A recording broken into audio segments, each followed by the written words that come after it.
ကျွန်တော်ပိုင်ဆိုင်သမျှအိမ်တွေအကုန်လုံးကိုရောင်းပစ်တော့မယ်ဘယ်အိမ်ကိုမှလည်းကိုပိုင်ဖြစ်လက်ဝယ်မထားတော့ဘူးဒါဟာလွန်ခဲ့တဲ့၄နှစ်ကကမ္ဘာချမ်းသာဆုံးပုဂ္ဂိုလ် Elon Musk ကတကမ္ဘာလုံးကိုကြေညာခဲ့တဲ့စကားပါသူဟာတကယ်လဲရောင်းခဲ့ပါတယ်ဒေါ်လာတန်140ကျော်တန်ဖိုးရှိတဲ့သူ့ရဲ့စံအိမ်ကြီး9လုံးကိုရောင်းချပြီး SpaceX လွတ်တင်ရေးကွင်းနီးကဒေါ်လာ9000တန်အိမ်လေးထဲမှာပဲနေရော့မယ်လို့ဆိုခဲ့ပါတယ်ဒါပေမဲ့အခုတော့ဇလန်းကတခြားစီဖြစ်နေပါပြီနှိမ့်ချရိုးရှင်းစွာနေထိုင်မယ်ဆိုတဲ့စကားရဲ့နောက်ွယ်မှာ Elon Musk ဟာတက်ဆက်ပြည်နယ်ရဲ့မြေတိုင်းတွေကိုတိတ်တဆိတ်ဝယ်ယူနေခဲ့ပါတယ်ဧကတောင်းနဲ့ချီတဲ့မြေကွက်တွေဒေါ်လာတန်30ကျော်တန်နဲ့ရှိုးဝက်အိမ်ယာဝင်သူ့ရဲ့ကိုပိုင်ဝန်ထမ်းတွေအတွက်တီးတန့်တီထောင်ထားတဲ့စနေပြို့လို့ခေါ်တဲ့မြို့တစ်ကြီးတစ်မြို့ဒါဟာအိမ်ဝယ်တာတင်မဟုတ်တော့ပါဘူးဒါဟာအင်မာယာတစ်ခုကိုတိစောက်နေတာပါကယ်လီဖိုးနီးယားကိုကြောခိုင်းပြီးတက်ဆက်ကိုဘာကြောင့်သူရွေးချယ်ခဲ့တာလဲသူ့ရဲ့ကလေး7ယောက်နဲ့မိခင်3ဦးကိုဘလို့ရှိုးဝက်ချက်တွေနဲ့ဒီအိမ်ယာဝင်းထဲမှာစူးစီးဖို့စ조사နေတာလဲဒီနေ့ဗီဒီယိုမှာတော့ Elon Musk ရဲ့ဒေါ်လာ1.5 တန်ဘီလီယံတန်တက်ဆက်အင်မာယာတွေကိုကျွန်တော်တို့အသေးစိတ်ဝင်ရောက်လေ့လာကြည့်ကြပါမယ်ဆယ်စုနှစ်တစ်ခုကျော်ကြာအောင် Elon Musk နဲ့ကယ်လီဖိုးနီးယားဟာခွဲခြားလို့မရတဲ့အတွဲညီဆုံးမိတ်ဖက်တွေချစ်ခဲ့ပါတယ်စီလီကွန်ဗယ်လီရဲ့နေပညာတီထွင်ဖန်တီးမှုတွေဟာ Musk ကိုကမ္ဘာချမ်းသာဆုံးဖြစ်အောင်ပံ့ပိုးပေးခဲ့တာပါဒါပေမဲ့အဲ့ဒီချစ်ကြည်ရေးဟာ2020ပြည့်နှစ်မှာစတင်ပြီးပဲ့ကြွေခဲ့ပါတယ်ပထမဆုံးအကြောင်းကတော့ COVID-19 ကာလမှာစတင်ခဲ့ပါတယ်တက်စလာရဲ့ Primo စက်ရုံကိုပိတ်ထားဖို့ဒေသနေရအာဏာပိုင်တွေရဲ့အမိန့်ကို Musk ကလူသိရှင်ကြားဆန့်ကျင်ခဲ့ပါတယ်ဒါဟာဖက်စစ်ဆန်တဲ့လုပ်ရက်ပဲလို့သူကဝေဖန်ခဲ့ပြီးတက်စလာရုံးချုပ်ကိုတက်ဆက်ကိုပြောင်းမယ်လို့ပထမဆုံးအကြိမ်ချင်းချောက်ခဲ့ပါတယ်ဒါပေမဲ့တကယ်နောက်ဆုံးအတားအဆီးကတော့2024ခုနှစ်ဇူလိုင်လမှာရောက်လာခဲ့ပါတယ်ကယ်လီဖိုးနီးယားပြည်နယ်ကကျောင်းသားတွေရဲ့လိင်စိတ်ခံယူမှုအပြောင်းလဲကိုမိဘတွေကိုအတိပေးစရာမလိုတဲ့ဥပဒေတရက်ပြဋ္ဌာန်းလိုက်ချိန်မှာတော့ဒီဥပဒေဟာမိသားစုတန်ဖိုးတွေကိုတိုက်ခိုက်တာပဲလို့သူကယူဆခဲ့ပြီး SpaceX နဲ့တွတ်တာရုံးချုပ်တွေကိုတက်ဆက်ကိုချက်ချင်းပြောင်းရွှေ့ဖို့ဆုံးဖြတ်ခဲ့ပါတယ်ဒါဆိုတက်ဆက်မှာဘာတွေရှိနေလို့လဲပထမအချက်ကငွေပါတက်ဆက်မှာလူပုဂ္ဂိုလ်ဝင်ငွေကိုမရှိသလို corporate ခွန်လည်းအလွန်နှဲပါတယ်2026ခုနှစ်ရဲ့အခွန်ဥပဒေတစ်တွေအရ Musk လိုဘီလီယံနာတွေအတွက်တက်ဆက်ဟာအခွန်သက်သာခွင့်အများဆုံးရမယ့်နေရာဖြစ်လာပါတယ်ဒုတိယအချက်ကအာဏာပါမကြသေးခင်ကမှဒဲလာဝဲတရားရုံးက Musk ရဲ့ဒေါ်လာ56ဘီလီယံတန်လစာပေးချေမှုအစီအစဉ်ကိုပယ်ဖျက်ခဲ့ပါတယ်ဒါဟာသူ့ကိုတက်ဆက်ကိုပြေးစေတဲ့အဓိကတွန်းအားတစ်ခုဖြစ်ခဲ့ပါတယ်တက်ဆက်ရဲ့ဥပဒေစနစ်တစ်ဟာကုမ္ပဏီတည်ထောင်သူတွေကိုပုံမအကာအကွယ်ပေးထားပြီးရှယ်ယာရှင်တွေရဲ့တရားစွဲဆိုမှုကိုလည်းပုံမတင်းကျပ်ထားပါတယ်ရိုးရိုးရှင်းရှင်းပြောရရင်ကယ်လီဖိုးနီးယားဟာစီးမြင့်တွေများလွန်းတယ်အခွန်တွေကြီးလွန်းတယ်ပြီးတော့သူ့ရဲ့အယူဆတွေနဲ့ဆန့်ကျင်ဘက်ဖြစ်လာပါတယ်တက်ဆက်ကတော့သူ့ကိုမြင်နေရပေးတယ်အခွန်လွတ်ခွင့်ပေးတယ်ပြီးတော့သူ့စိတ်ကြိုက်လုပ်ပိုင်ခွင့်တွေပေးထားပါတယ်ဒါကြောင့်ပဲ Musk ဟာသူ့ရဲ့အင်မာယာကြီးတစ်ခုလုံးကိုဒီမြေတိုင်းတွေပေါ်မှာပြန်လည်တည်ဆောက်ဖို့ဆုံးဖြတ်ခဲ့တာပါဒါပေမဲ့သူတည်ဆောက်ရတာကစက်ရုံတွေတင်မဟုတ်ပါဘူးသူ့ရဲ့သားသမီး17ယောက်အတွက်ပါထည့်သွင်းစဉ်းစားထားတဲ့မိသားစုအိမ်ယာဝင်းကြီးတစ်ခုလည်းပါဝင်နေပါတယ်Elon Musk ဟာသူ့ရဲ့ပိုင်ဆိုင်မှုတွေကိုရောင်းချခဲ့ပေမဲ့2024ခုနှစ်နောက်ပိုင်းမှာတော့အော်စတင်မြို့ရဲ့တိတ်ဆိတ်တဲ့ရက်ကွက်တစ်ခုထဲမှာဒေါ်လာ35တန်တန်ဖိုးရှိတဲ့အိမ်ယာဝင်းတစ်ခုကိုတိတ်တဆိတ်စုစည်းခဲ့ပါတယ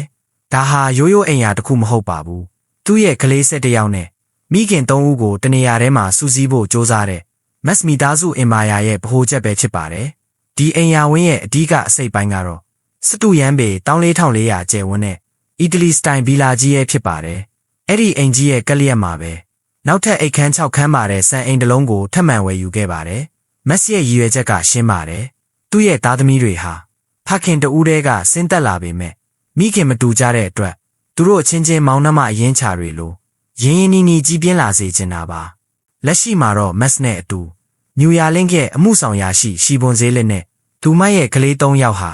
ာဒီအိမ်ယာဝင်းထဲမှာအခြေချနေထိုင်နေကြပြီလို့သတင်းတွေကဆိုပါတယ်ကလေး3ယောက်ရဲ့မိခင်ဖြစ်သူဂိုင်းစ်နဲ့Muskတို့ဟာကလေးအုပ်ထိန်းမှုအတွက်တရားရင်ဆိုင်နေရဆဲဖြစ်တယ်လို့သူ့ရဲ့ပထမဆုံးဇနီး Justin Musk ကလည်းကယ်လီဖိုးနီးယားကနေထွက်ခွာဖို့အစီအစဉ်မရှိသေးပါဘူး။ဘာကြောင့်Muskဟာကလေးတွေအများကြီးယူပြီးဒီလိုအိမ်ယာဝင်းကြီးကိုတိစောက်နေတာလဲ။သူအမြဲတမ်းပြောလေးရှိတဲ့မွေးဖွားနှုန်းကျဆင်းမှုကြောင့်ဖြစ်ပါတယ်။လူသားမျိုးနွယ်မျိုးတုံးသွားမှာကိုသူတကယ်ပဲစိုးရိမ်နေတာပါ။ဒါကြောင့်သူကိုယ်တိုင်စံပြအနေနဲ့ကလေးတွေအများကြီးယူပြီးသူတို့အတွက်အကောင်းဆုံးပတ်ဝန်းကျင်တစ်ခုကို ကိုယ်တိုင်ဖန်တီးပေးနေတာဖြစ်ပါတယ်။ဒီအိမ်ယာဝင်းကိုဝယ်ယူစင်မှာလဲ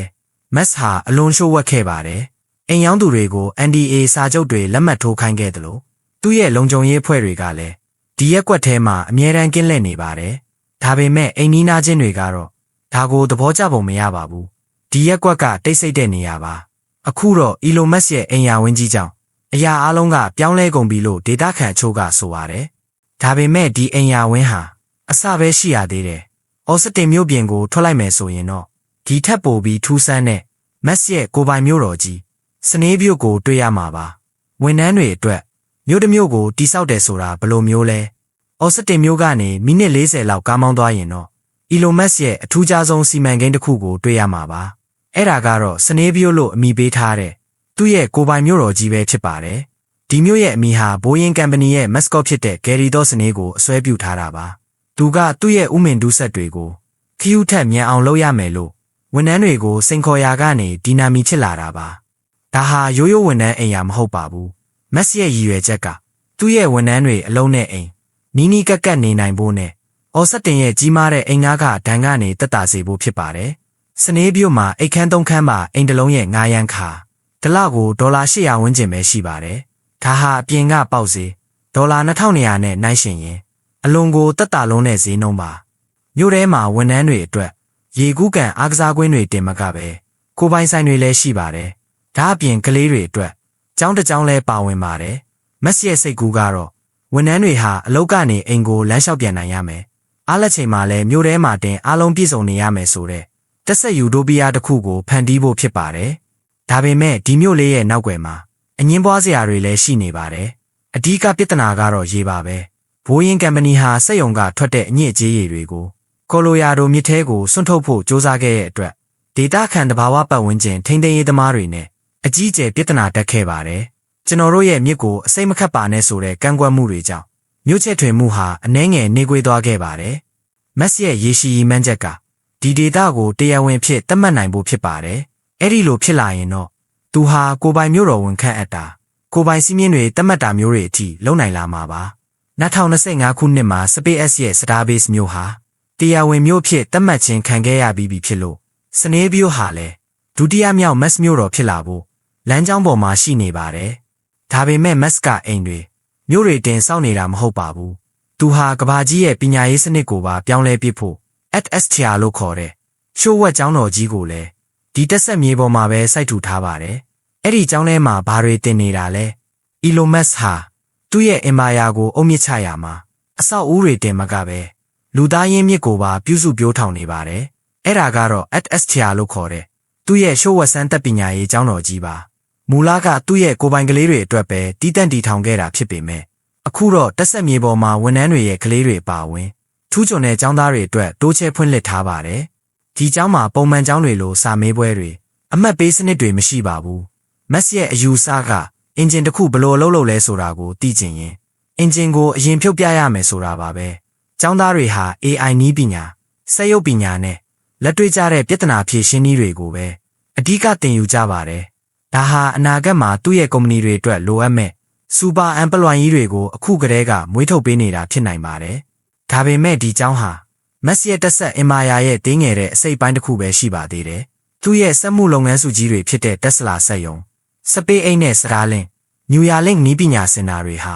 အော်စတင်တဝိုက်မှာအေကတောင်းနဲ့ချီပြီးဖြန့်ကျက်ထားပါတယ်။မက်စ်နဲ့သူ့ရဲ့ကုမ္ပဏီတွေဟာတက်ဆက်မှာမြေအေက3500ကျော်ကိုပိုင်ဆိုင်ထားပြီးတန်ဖိုးအားဖြင့်ဒေါ်လာ1.5 ဘီလီယံကျော်ရှိပါတယ်။2025ခုနှစ်ဧပြီလမှာတော့တက်ဆက်တောင်ပိုင်းက SpaceX Starbase ဟာလူဦးရေ900ကျော်နဲ့တရားဝင်မြို့အဖြစ်သတ်မှတ်ခြင်းခံခဲ့ရပါတယ်။ဒါဟာတမိုင်းတစ်လျှောက်ကုမ္ပဏီဝန်ထမ်းတွေနဲ့ပဲဖွဲ့စည်းထားတဲ့ပထမဆုံးသောခေတ်သစ်မြို့တော်ဖြစ်လာခဲ့တာပါ။ကျောင်းတွေစက်ရုံတွေမြို့တွေဒီအရာအလုံးကိုတနေရာထဲမှာစုစည်းလိုက်တဲ့အခါမက်စ်ရဲ့ရည်မှန်းချက်ကပိုပြီးထင်ရှားလာပါတယ်။သူဟာတက်ဆက်ကိုကဘာမြေပေါ်ကသူ့ရဲ့လွတ်တင်ရေးစခန်းဖြစ်အသုံးချနေတာပါ။အင်္ဂါကျိုးကိုလူလွတ်မဲ့အိမ်မက်အတွက်လိုအပ်တဲ့နည်းပညာလူသားနဲ့အရင်းမြစ်အားလုံးကိုအစိုးရရဲ့လွှမ်းမိုးမှုအ ਨੇ ဆုံးဖြစ်မဲ့ဒီတက်ဆက်မြေတိုင်းတွေပေါ်မှာသူကိုယ်တိုင်စိတ်ကြိုက်ပုံဖော်နေတာဖြစ်ပါတယ်။ကယ်လီဖိုးနီးယားကိုကြောခိုင်းခဲ့တာဟာအခွန်သက်သာခြင်းယုံတင်မဟုတ်ပဲသူစိတ်ကြိုက်ချဲလဲလို့ရမယ်။ကွင်းပြင်အစ်တစ်ခုကိုရှာဖွေခဲ့တာပဲဖြစ်ပါတယ်။ တချို့ကတော့ဒါကိုတက်ဆက်ယူရိုပီးယားလို့ခေါ်ကြပါတယ်ဝန်ထမ်းတွေအတွက်ဈေးသက်သာတဲ့အိမ်ယာအနာဂတ်ဆန်တဲ့ပညာရေးနဲ့အလုပ်ကိုင်အခွင့်အလမ်းတွေတနေရာထဲမှာရှိနေတဲ့နိဗ္ဗာန်ပုံပေါ့ဒါပေမဲ့ဝေဖန်သူတွေကတော့ဒါဟာခေတ်သစ်ကျွတ်စနစ်ဖြစ်လာမှာကိုစိုးရိမ်နေကြပါတယ်တင်းရဲ့အိမ်ရှင်ကလည်း mess တင်းကလေးရဲ့ကျောင်းအုပ်ကလည်း mess တင်းရဲ့အလုပ်ရှင်ကလည်း mess ဖြစ်နေတဲ့ဘဝဟာတကယ်ပဲလွတ်လပ်မှုရှိနိုင်ပါမလားနိုင်ငံတကာကစိတ်ဝင်စားစရာသတင်းချက်လက်တွေနဲ့ဗဟုသုတအကြောင်းအရာတွေကိုအမြဲတမ်းဆက်ပေးနေတယ်ကျွန်တော်တို့ရဲ့ channel ကိုလည်း follow လုပ်ထားဖို့မမေ့ပါနဲ့အောင်ကြည့်ရှုပေးခဲ့ကြတဲ့အတွက်ကျေးဇူးအများကြီးတင်ပါတယ်နောက်ဗီဒီယိုမှာပြန်တွေ့ကြမယ်